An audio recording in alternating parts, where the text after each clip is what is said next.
Good afternoon, everyone. I'm going to give it just a couple of minutes for folks to join the room. We're glad that you're here.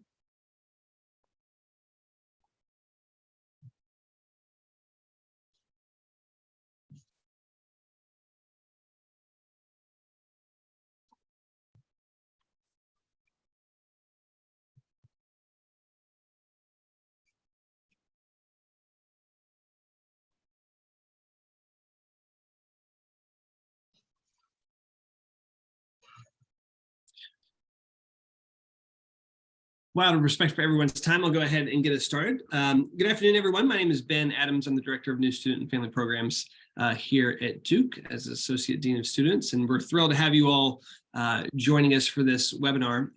We offer, as an office in the spring, a series of webinars that are intended to engage parents and families and to provide an opportunity for families and parents to see into the life of Duke students here at Duke. And so we take a webinar every spring, one a month, in order to focus on different aspects of the university experience. And we're thrilled today to have our new team working under Gender Violence Prevention and Intervention here to share a little bit more about the work that we're doing in this field. This is a relatively new manifestation of this office.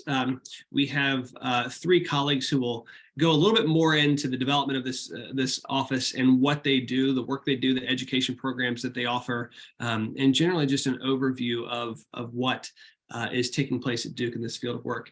I want to take a second to introduce the colleagues that I'm joined with today. We have first Victoria Krebs, who was just named the Interim Director of the GVPI Center here at Duke, Gender Violence Prevention and Intervention. She serves as an Associate Dean of Students and has worked in the Office of Student Conduct for a number of years, and this work is near and dear to her heart. And so I'm sure she'll share more about that. We're also joined by two of our fellows here at Duke. They're both Duke grads, Corey Pilson and Bailey Bogle, who are the inaugural Balthrop Cassidy Fellows. They work in the area of educating students on healthy relationships and working in the areas of GVPI. And I know that they will share a little bit more about what they do and what they've learned as two of our fellows. Just so that you know, for just housekeeping, we're recording this, and so we will be able to post this online. So if you needed to follow back up on something that was said, you can take a look at it. It will be available through our YouTube page.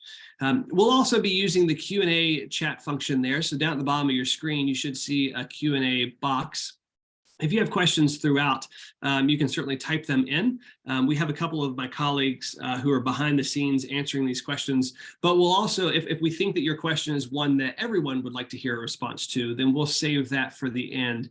And there will be a time at the last 10 minutes or so for Q&A if you have particular questions for the panelists today. So without further ado, I'm going to pass it over to Victoria and Corey and Bailey. And again, we're thrilled that you're here joining us for this webinar. Thank you, Ben. Hi, everyone. It's nice to see you virtually. And as Ben said, I'm the interim director of this new center. I have been at Duke, this is my 9th year, and have been predominantly responsible for reaching out in cases that allege gender violence to provide support services and options in terms of the formal conduct process for parties. And recently had the opportunity to become involved on the prevention side, which is really good news, that I would love to work myself out of the old job and have prevention so effective that wasn't necessary anymore. So Corey and Bailey, do you want to introduce yourselves? Yeah, well, yeah, actually, let me slip back.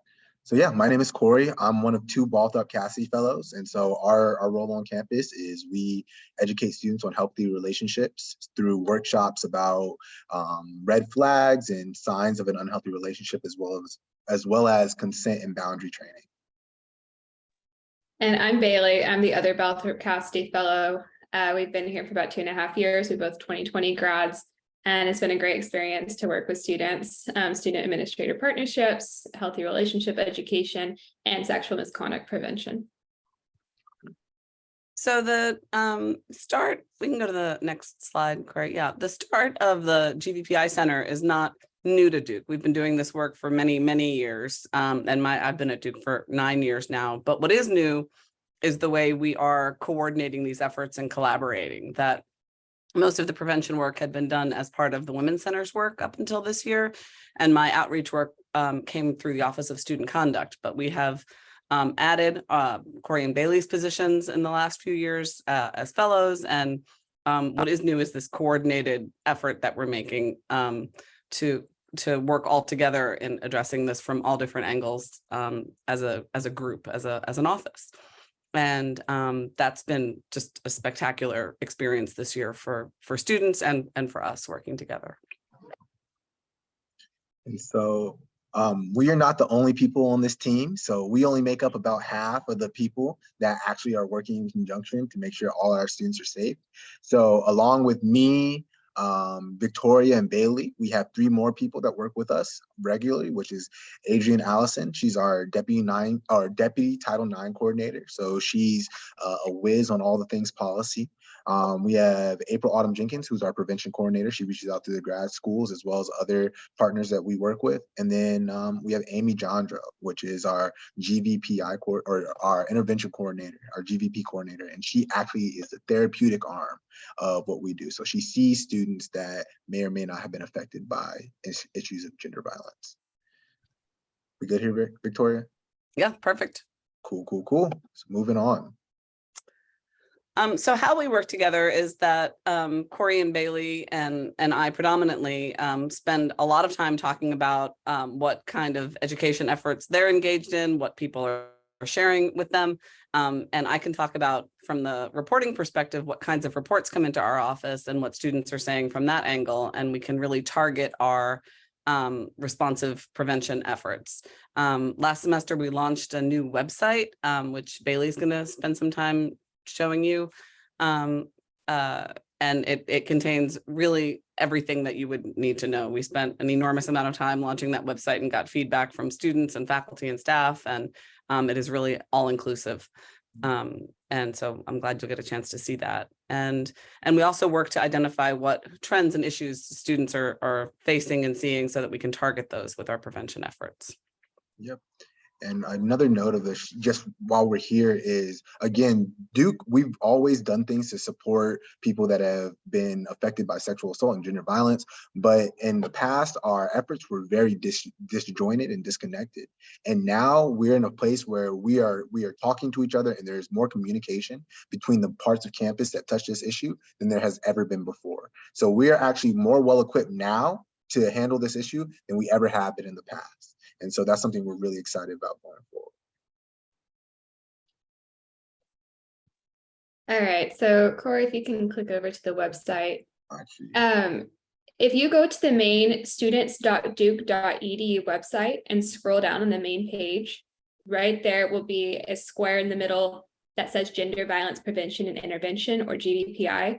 And so if you're ever looking for this website in the future, you could do that. Just go to the main student affairs page at Duke.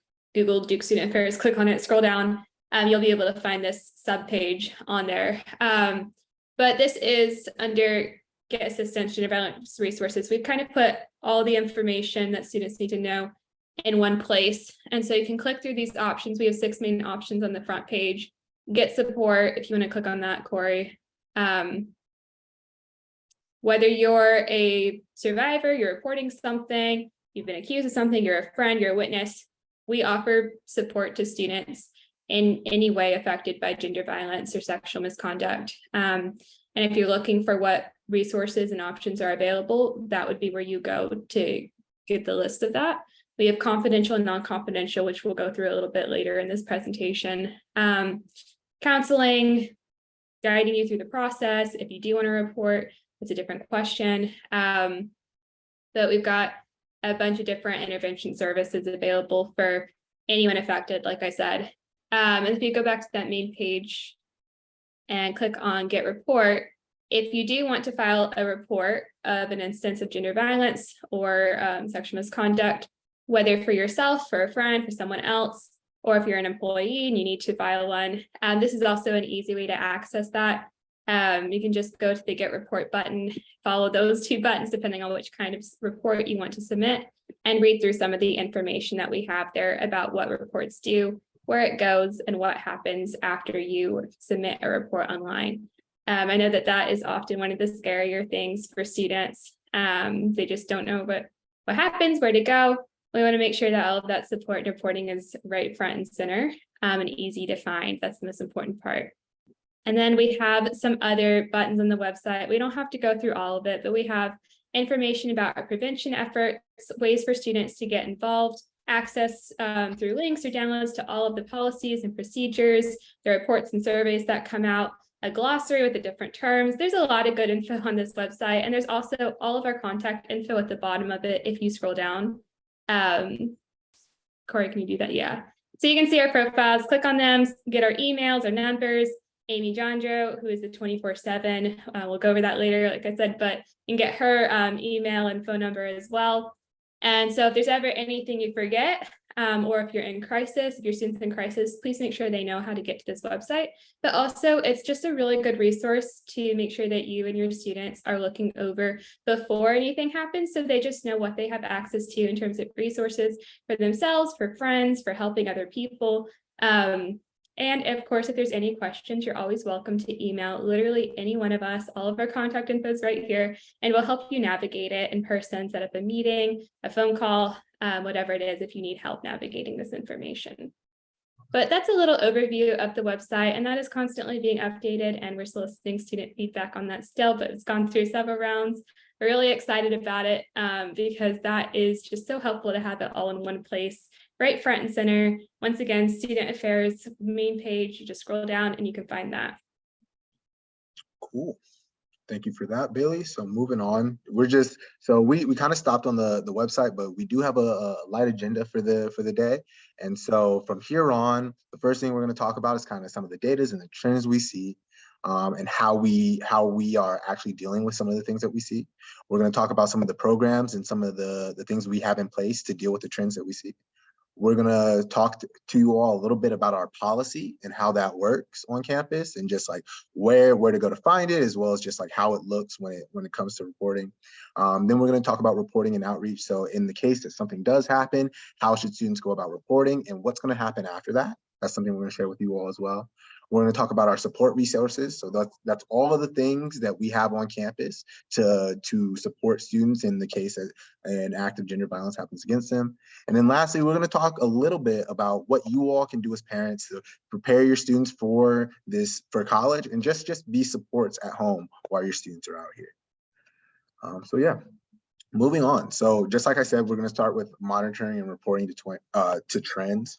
And so when we think about the things that happen on campus, we think about information that we have to get. And there are three main ways that we get information on campus. And each way has its own method of its own type of information that we get. So first, we have our Sexual Assault Impact and Listening Committee. So this is our opportunity for students to talk with administrators about their experiences on campus and what they see. So like we acknowledge that most of us go home before students really start to get into like partying and all the things that actually are high-risk behaviors. And so with the Sexual Assault Impact and Listening Committee, we give students an opportunity to sit down with administration from across campus and talk about all the things and all the touch points that they might see on campus that might lead to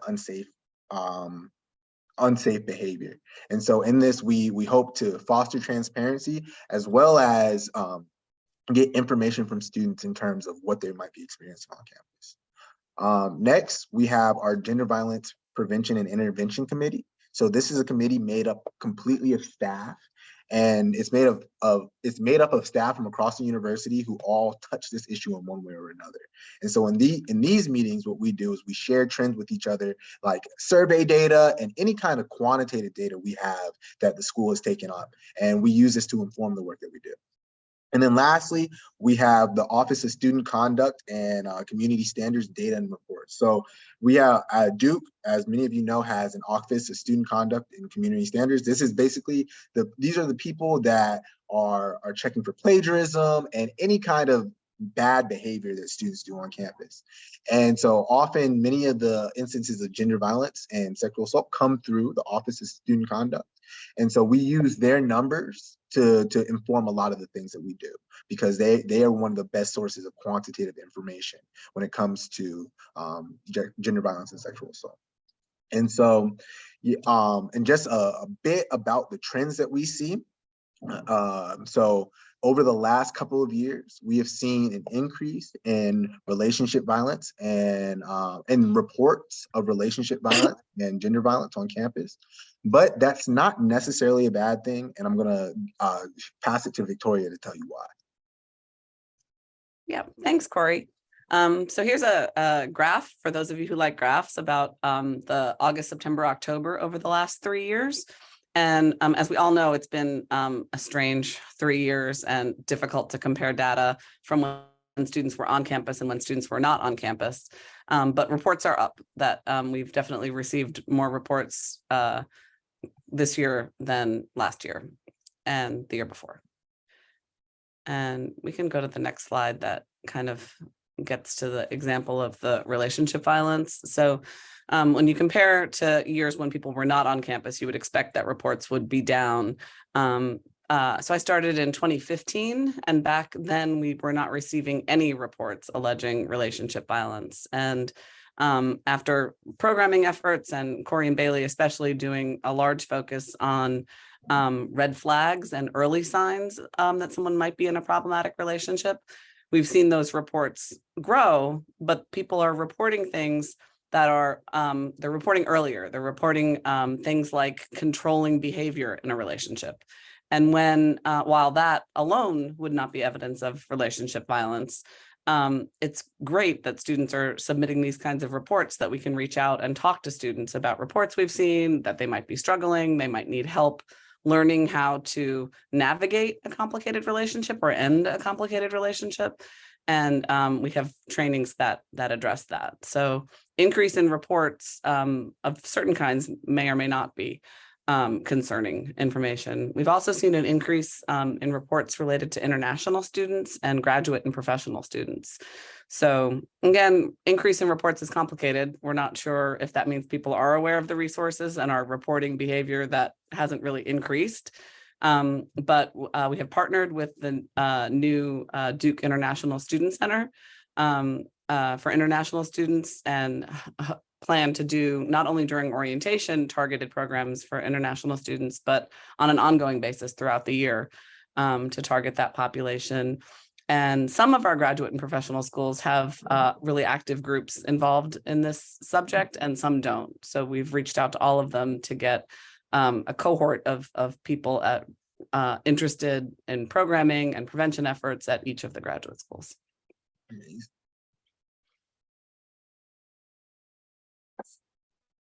So talking a little bit more about prevention, thanks Victoria for that. So Corey and I target healthy relationship education for students. We're not the only people on campus that have done prevention education relating to sexual misconduct. Victoria, some of our other co-workers at Duke, and then even Cultural and Identity Centers sometimes do their own programming. But in some, just in the past academic year or so, we've reached over 10,000 members of the Duke community, which includes graduate students, faculty, and staff, as well as undergraduates, but is primarily composed of undergraduate students, which we don't even have 10,000 undergrads. So that's pretty amazing, is that we've been able to engage nearly every student, whether that's at orientation, in a training in one of their groups that they're in a program they attend voluntarily, or often in a combination of those touch points. And this has been done through over 70 distinct different programs, whether they're large ones like orientation or smaller group programs. And prevention training at Duke is generally is now consolidated within the GPPI Center. And so that's made it easier to track, but also easier to synthesize and make sure that that education is also continuous and building upon itself for students, so that throughout their 4 years at Duke, they're able to not just get basic information, but to then develop and be able to have those more engaged conversations and think a step further beyond basic resources, consent education, things like that are very important. We want to make sure students are getting, but we also want to go a step beyond that. So we can go to the next slide. And like I mentioned, some of it that Corey and I specialize in is healthy relationship education. This can include the warning signs of unhealthy or abusive relationships. We partner closely with the One Love Foundation, which is a national nonprofit dedicated to relationship education for students. And so we often will use those.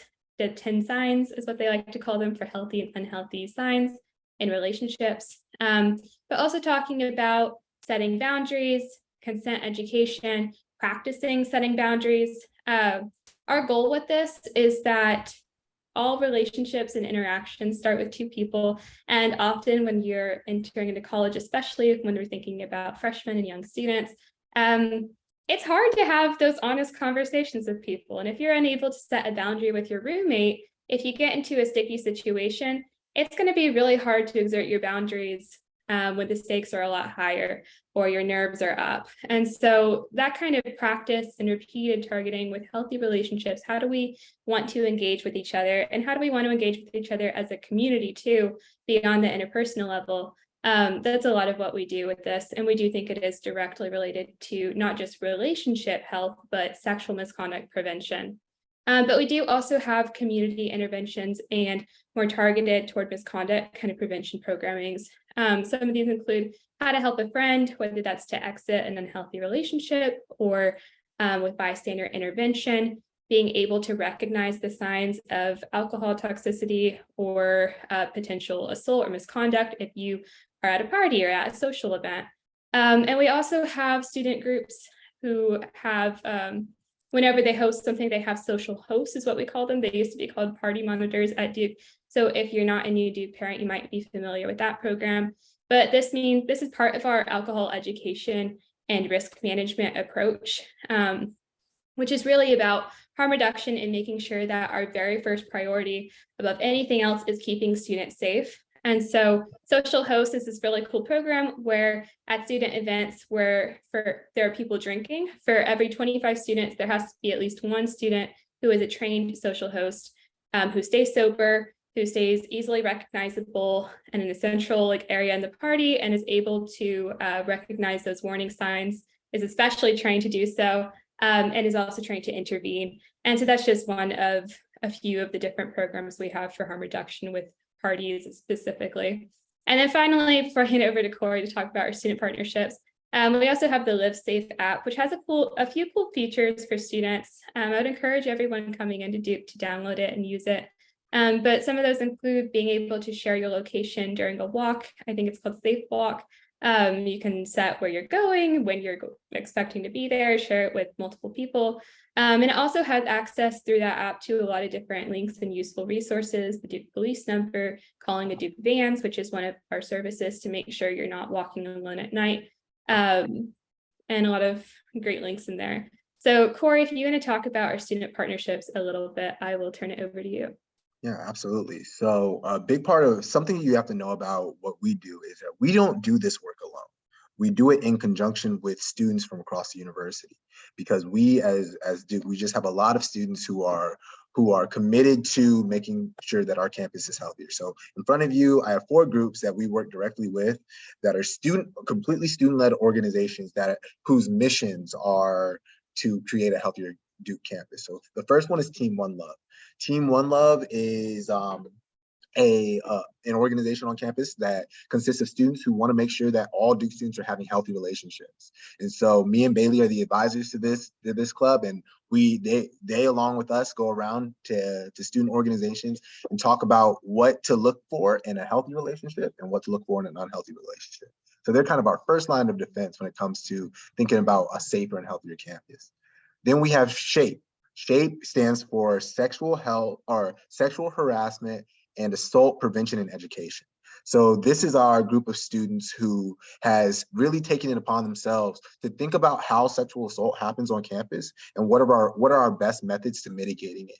And so they go a long way to educate students on what sexual assault is and how to prevent it on campus. And so we work hand in hand with them to make sure that students have the most accurate and the most accurate numbers to work off of so that we can make the best interventions. Next, we have PASH. PASH is our peer advocates for sexual health. So these are our students that are talking to other students about just sexual health and what good sex looks like on campus, right? So we think a lot of, as people who are trying to mitigate sexual assault on campus, something that we have to be mindful of is just the fact that if students are are educated on what sex is and what good sex is, much of what we see from like the reporting side and the assault side is highly mitigated. So PASH are student advocates on the ground who are talking with students about sexual health and things like that. And last, we have BDU, which stands for Blue Devils United. They are the campus's premier LGBTQIA organization, and they just keep us on our toes when it comes to making sure all our content is as inclusive as possible. Because what we want to make sure of is that when we're thinking of strategies and ways to mitigate sexual harm on campus, we're thinking about things that can apply to all students. And so BDU is a very, very valuable partner to us in terms of making sure that all of our content is as inclusive as it can be. So moving on, we're going to talk a little bit about the policy, get in the weeds for you all, just so you guys know, what we're telling students and what they should come to expect. Yeah, so the policy that governs all of this work is called the Policy on Prohibited Discrimination, Harassment, and Related Misconduct. It's on the Office for Institutional Equity's website. It applies to all members of the Duke community, faculty, staff, and students, undergraduate and graduate. And it not only prohibits sexual and gender-based harassment, it prohibits harassment based on 13 different protected classes that you can see up on your screen there. So if there's any people out there that have had other Duke students or have older than first or second year Duke students, there used to be a separate policy for students. And in the summer of 2020, we merged them so that everything is now covered under this policy. The link on the page will take you to the policy and the procedures that govern this policy, and just so you know where that is. Cool.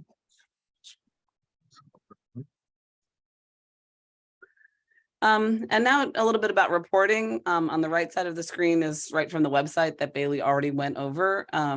People can submit information without their name anonymously, or they can submit an incident report that does take the name of the person submitting the report.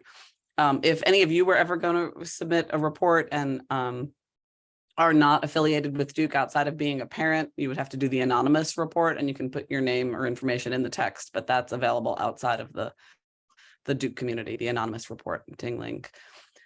So we at Duke, we identify people as responsible employees, which is the term used to designate who would be expected to report sexual misconduct if they heard about it. So faculty and staff are responsible employees, resident assistants are responsible employees. Most of the employees in the athletic department are, and we have a pretty wide net for who at Duke is expected to report, so that we can get support resources to students who might need them. It's not because it starts an investigation or a process that would be out of a student's control. It's so we can connect people with resources. So reporting does not automatically trigger a process from the Office for Institutional Equity or the Office of Student Conduct, but it automatically triggers an outreach letter providing support options for students that they can choose or not choose to take advantage of.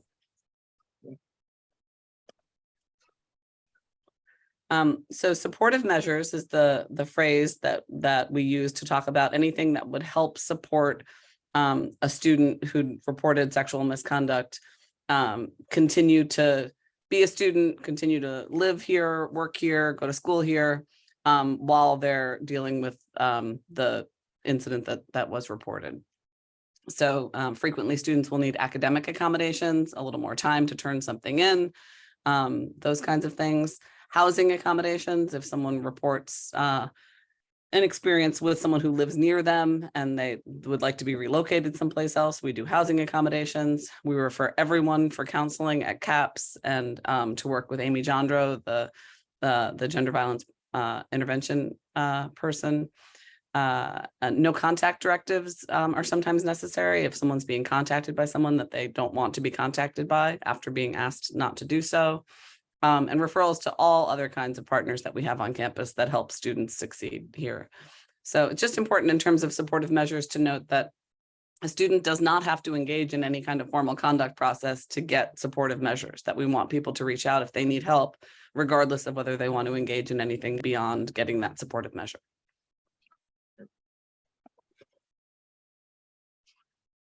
And I just wanted to take a second to talk a little bit about something that we've been offering for 2 years now called adaptable resolutions. And so when it used to be before the summer of 2020 that if a student wanted some kind of accountability in a case, that they had to engage in a formal conduct process to resolve it and go through an investigation and a hearing. And now we are able, with the new regulations as of 2020, to offer ways to resolve these reports outside of the formal conduct process. So adaptable resolutions are voluntary. Both students have to agree to participate. They're confidential.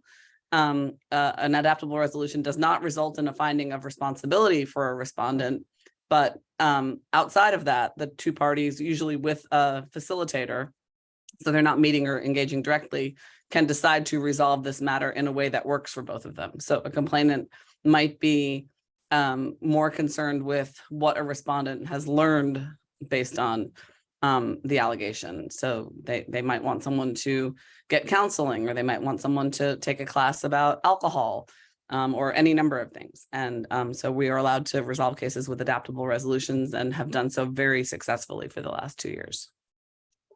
People feel really empowered when they have control over the outcome of these cases and how they're resolved. Absolutely. See if I can get through.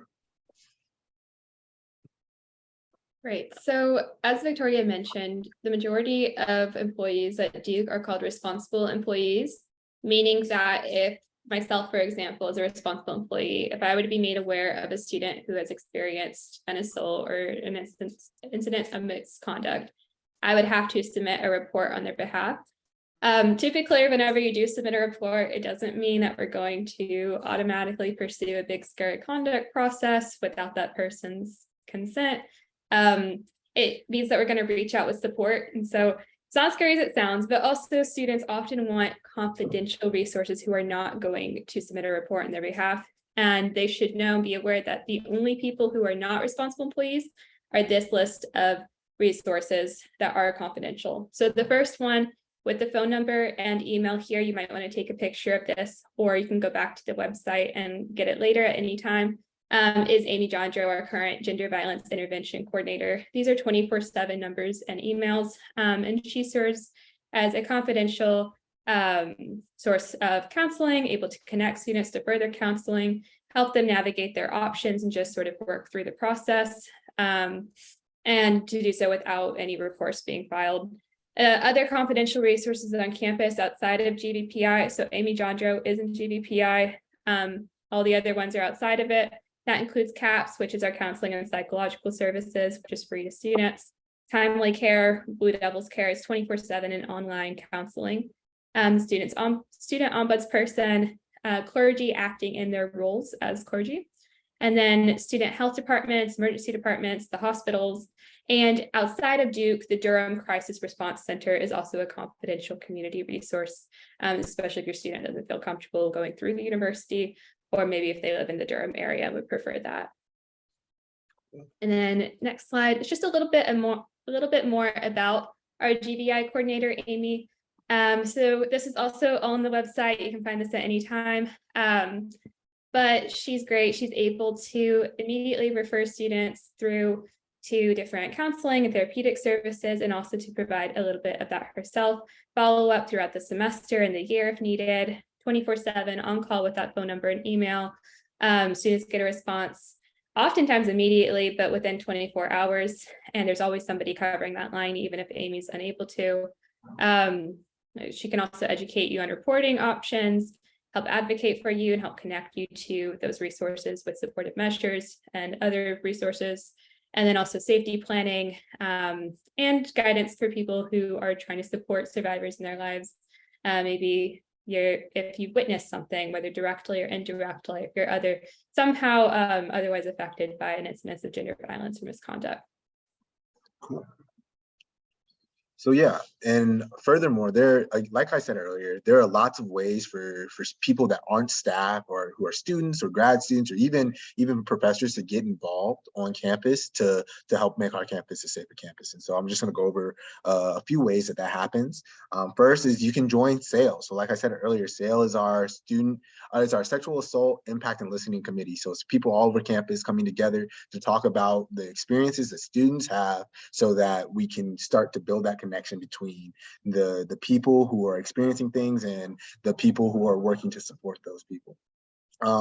Next, all the trainings that we've said so far are open to the whole campus community. So all a student has to do to get involved is email one of us and say, hey, I want a training for me and my 5 friends, or for me and my club, or for me and my intramural team. And me and Bailey, or me, Bailey, and Victoria will sit down and we'll customize a training just for those people. Also, if this is something you just want to be, or your student wants to be involved with going forward on a more consistent basis, they can join any of the clubs that we've talked about thus far. So if your student's interested in just preventing sexual assault on campus, SHAPE might be the place for them. If they are more interested in sexual health and educating people on like contraception and birth control and what it means and what it looks like to have good sex, PASH, or our peer advocates for sexual health, is their club.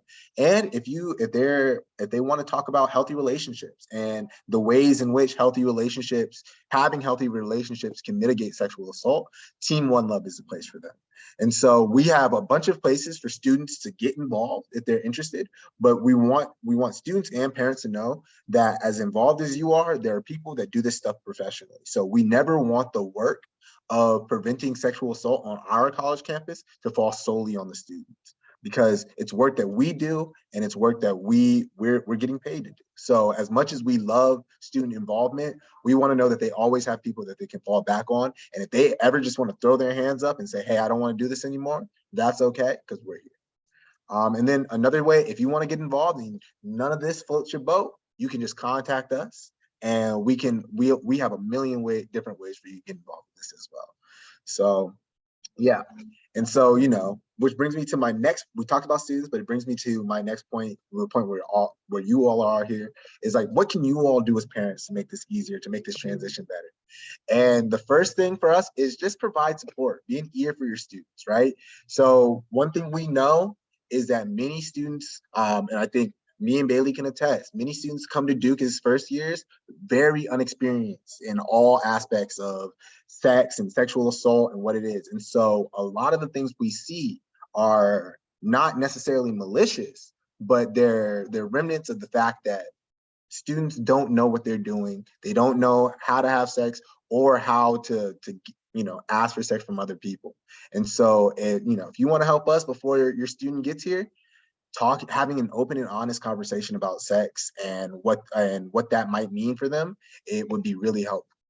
Another thing is talking about boundaries and consent, right? Because like Bailey said earlier, many of the things we see are aggressions on boundaries and consent, but these are things that we can teach students about way before they get to sex, right? So when we have our trainings, right, we often use an example of roommate, because most students can talk about the way that a roommate aggress their consent or step past the boundary that they made, and sex never gets into it. But what we see is that students they have a hard time saying, hey, I want you to keep your side of the room clean. And if that's the case, like when it comes to the bedroom, we might be in trouble, because setting boundaries might just be a hard thing for students to do. And so we want to give students the muscle memory to set boundaries before it gets to a place where the stakes are super high. Next is share resources and options, right? With many of the things we talk about, there are lots of courses of action that students can have. So it's good for students to know before they come what contraception is right for them, and what kind of options that they can have in regards to having sex and staying protected. Because the fact of the matter is, whether parents like it or not, many of their kids are coming to college and they're experimenting with these things. And it's better for them to come equipped with information as opposed to not equipped at all. And then lastly, because it's something that we make sure to tell students, tell parents, is you got to avoid telling your kids what to do. And it's not because you don't know better. We know you know better, right? But we talk a lot in our circles about just the developmental age, that 18 to 22. So much of it is exploration and bucking against authority. So in order for you to give advice and words of knowledge to students, it often, and for them to hear it, it often can't come in the idea of you telling them what to do. Because like right now, they're at an age where telling them what to do is exactly what you do when you want to make sure they don't do what you tell them to do. And so, but this is what I'm saying from the perspective of a student turned staff member. But we have some staff members who are also parents who can kind of speak to this as well. So like, Victoria, what do you think about this? You're muted too, Victoria. Sorry, muted myself. So I'm the only one of Corey and Bailey and I who is a parent. I have 2 college-age students and 2 daughters in high school.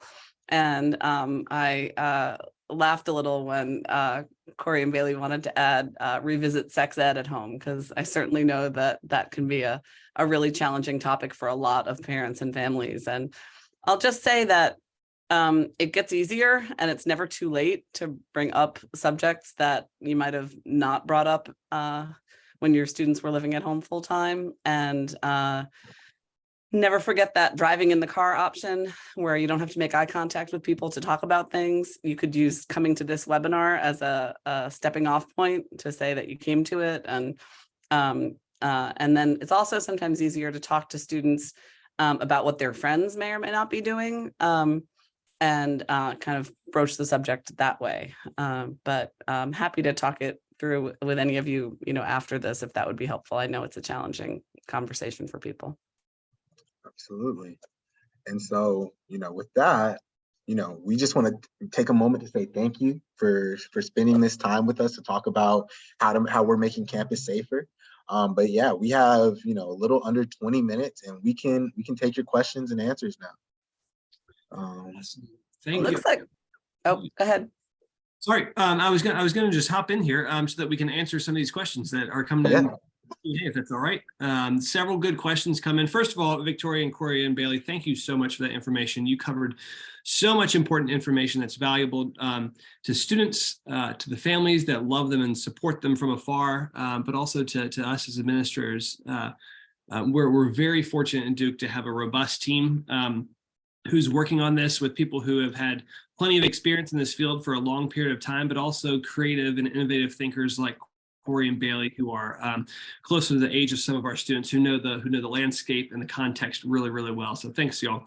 Let me ask some of these questions that have come in because they're super helpful. And I'm gonna read them out loud, and then just so anybody can hop in and field them. But Corey and Bailey in particular, I know that y'all did some research and looking at what other universities are doing. I had a chance to hear that research recently. What can you give us just a little bit of context about what Duke is doing? How does that compare to perhaps some of our peers? And maybe how do the stats compare as well around GBPI work? Yeah. Absolutely.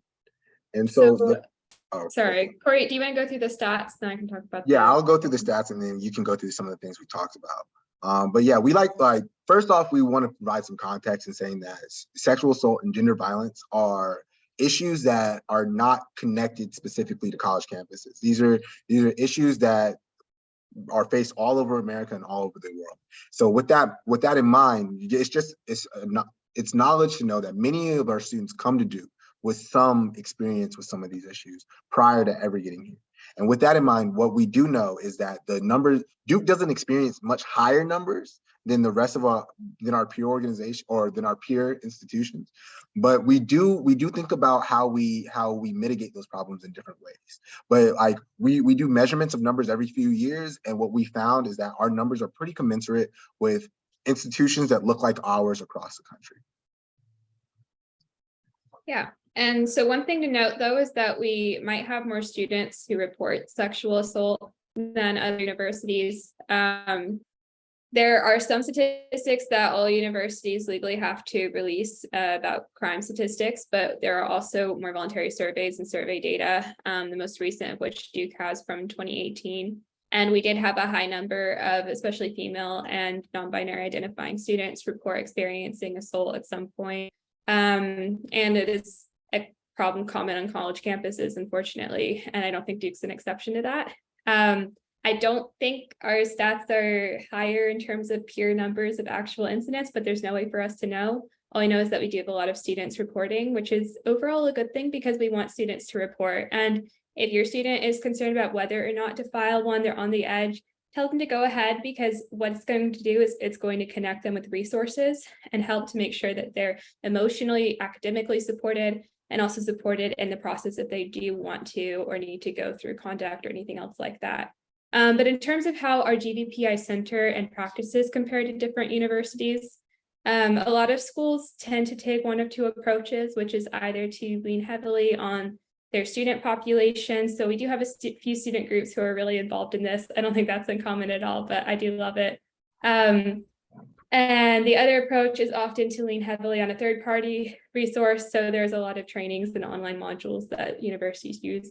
And Duke does both of those. We have SAFU and SAPG for incoming students, which are online modules. We also have our student groups that we love to support and work with. But we also have a near peer model with fellows like Corey and myself, and prevention that is more behavioral and healthy relationship based. I'm trying to kind of combine those different factors and use all the tools in our disposal, but to make sure that we're not just throwing a bunch of random things at the problem, but that they're actually all working together. And so that's part of why we have so many committees. It probably just seemed like we listed 5 or 6 different committees and groups and student groups. But that's because they're all working together and working to make sure that we're supporting each other, that we're using evidence-based practices, and that our prevention and intervention are also working together. Hence the GDPI both being together in the same center and also connected to the CAPS counseling and psychological services, so that when the clinical side does come in, as it often does for students who need counseling, that's very much connected to the center and goes through Amy Jonjo, our GBI coordinator. So I hope that answers that question. If there's any follow-up questions, feel free to ask them, but I'll pass it on to Victoria for some of the other questions that's on the chat. Well, before we move on to something that we want to make sure that we privilege on campus is the student experience as they're reporting and as staff is intervening. And something that we've seen at other schools is that their reporting structures and it's something that Duke had problems with in the past as well, but it's their reporting structures have dehumanizing effects, because it's like your student is put into a process, and that process is long and not transparent. And thinking about the ways that our Gender Violence Center works differently, we want to make sure that the people that are getting reports are talking to the people who are actually giving students accommodations, so that students don't have to relive their trauma every time they talk to somebody. And so we're doing our best to make sure that all of our processes are streamlined in a way that students can just have the best experience possible, given they've already had a not so great experience. And so, yeah. Awesome. Thanks, Corey, and thanks, Bailey. Victoria, why don't you take this next one? There's a couple in there that actually might be specific to your work. Yep. One of the parties is a non-student or is approached by someone from that's off campus. How does Duke handle that response? Yeah, that's a great question. So we do want people to report when they're experiencing harassment from someone off campus. Obviously, a conduct process wouldn't be an option in that case, because the person engaging in the behavior is not affiliated with Duke. But Duke can certainly take steps to prevent that person from coming on campus. They can be trespassed from campus. Duke is all the support resources are available that person's the complainant's experience might very well benefit from working with Amy from a counseling perspective. Sometimes that behavior, the person's not affiliated, like if it was a high school boyfriend or girlfriend, the respondent has been to campus and the complainant actually wants a housing accommodation to move someplace else where that person wouldn't know where they live. So there's lots of resources available in those situations, and the police can manage keeping the person off campus, and we can provide all the support services that we would provide whether the student is respondent is affiliated or not. Great. Should I grab the last one too? Yeah, this is a similar kind of related-ish question when there's like a party that's beyond Duke, you know, and which is the question of if a student was to access timely care instead of contacting the GVI coordinator after an incident, what responsibility does that telehealth provider have in reporting the incident to Duke? Yeah, so Timely Care is one of the resources on the confidential resources list, and that means that they do not have an obligation to report what they've been told in a session. So like any other counselor and lots of other licensed professionals across the country, they would have an obligation to share information if they felt like the person they were speaking to was a threat to themselves or someone else, or they've disclosed some kind of imminent crime that was about to happen that they could prevent. So it's a confidential resource that they do not share that information. They do have information about how to report, to help a student report, that if a student was on with Timely Care, the people who provide services through Timely Care have information to help a student learn how to report here if they wanted to do that, but it's a confidential resource. Just had another question come in, and Bailey and Corey, this is for you all. Are you all training students to give relationship health trainings, and/or do we have academic courses at Duke about the history of gender violence and prevention? Yes. So sorry, I'll go ahead. So one of the things that we do is peer-to-peer education, and that's actually been our model for orientation that we're looking to make even more robust. But moving forward, that's going to be our model for looking to get into residence halls even more so. We've done that with athletics before. So peer-to-peer education is absolutely something that we do often with the One Love Foundation trainings or our own trainings or a mixture, but with healthy relationships. Especially because sometimes those conversations are just easier to have and more engaging when they come from a peer or near peer rather than somebody who might be more knowledgeable but feels a little bit more removed from the student experience. And then Corey, do you want to answer the other part of that training about, or part of that question about courses? Yeah, so in terms of courses, this is a way in which we kind of differ from other schools. There are other schools that we researched that had gender violence prevention courses, right? And we don't necessarily have courses, but we do have gender studies, a whole gender studies department.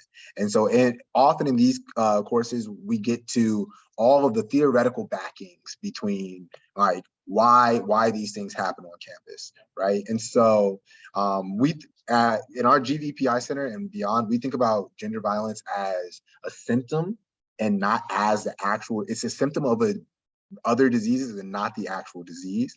And we have courses that kind of get to teaching about the disease, right? But most of the learning and educational value, or most of the learning and educational opportunities that students can engage with in terms of gender violence prevention come through one of our trainings or trainings through one of our student affairs divisions.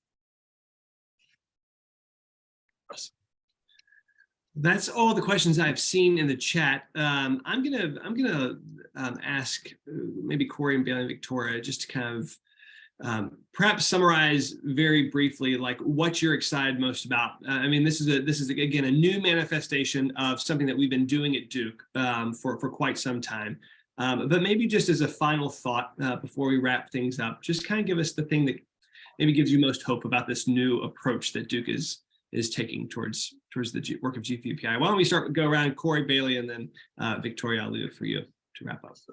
So yeah, well, one thing I'll just say is when I graduated from Duke, I said I would do anything for to restart my experience from a freshman, just so I can see the ways in which we get better at this. And then I got a call saying, hey, we have a position for you in this office. And like my dream was really like recognized. And what I'm really excited about is just one, I'm excited about two things. First, we have a student population, unlike ever before, that are aware of this issue and who want to fix it, as just across the university. Like when I came to school in 2016, this was not something that was on the forefront of students' minds. And second, I'm excited because the structures that Duke actually has put in place to solve these issues work in a way that they haven't before. We're more efficient, we're less siloed, and we have more actual resources than we've ever had before. And that's something I'm super excited about, super optimistic about. Yeah, so I think I also had a pretty great Duke experience, but it didn't start out that way. My freshman year was really hard, like it is for a lot of people. It took a while to kind of find a community and feel like I was finding support in that. And I think that Duke has made so many strides over the last few years in everything relating to gender violence, but also relating to the issues that are connected to that, including community and feeling a sense of belonging at Duke, making sure that students feel supported and connected to their peers, but also the staff members who are there for them. And I think as a staff member and watching over the last few years as this has evolved, seeing that there are so many incredible people who are committed to students and committed to helping students and improving the experience and reducing violence and other incidents like that in the student population. And that's always been going on, but now we have it in such a centralized location, but also that we're able to have that transparency and work with students on that instead of it feeling like a sense of students working against administrators, which I don't think it ever was, but it was often what it ended up feeling like. That's been really great. And so to bring students to the table and have that open relationship, but also to see the way that everything is starting to work together at Duke, so that hopefully students can come in and feel a sense of belonging, find their community, engage in that community, and engage in healthy relationship discussions with their peers, thinking about it broadly, but also on the interpersonal level, and then hopefully creating a safer and healthier community. Well, I'm most excited about working with Corey and Bailey, but in addition to that, I will say I've been doing this work at Duke for 9 years, but before that I was involved even when I was in college a long time ago, and I am most optimistic about the shift that prevention work has taken to look at this problem from a healthy relationship perspective, as opposed to how not to get sexually assaulted or how not to sexually assault someone.